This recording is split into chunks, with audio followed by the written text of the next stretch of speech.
سلام كمسك الختام. به نام خداوند بخشنده و مهربان. پیامبر اکرم صلی الله علیه و سلم فرمودند: اگر کسی را اجازه می دادم به دیگری سجده کند، زن را اجازه می دادم تا به شوهرش سجده کند. روایتی ترمذی.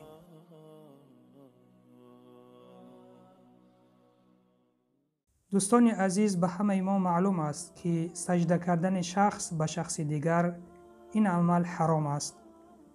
این حدیث دلالت بر آن نمی کند که زن باید به شوهر خود سجده کند، بلکه این دلالت بر آن می کند که زن باید شوهر خود را اطاعت کند و او را حرمت و احترام نماید.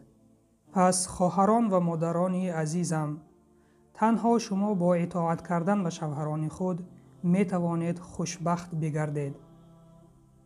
و برادران و پدران بزرگوار، آن امری که شما، آن فرمانی که شما به زنها می دهید، بدانید که باید در دایره چارچوبه شریعت باشد. چون اگر از چارچوبه شریعت بیرون باشد، زنها می توانند این امر شما را، این فرمان شما را اطاعت نکنند.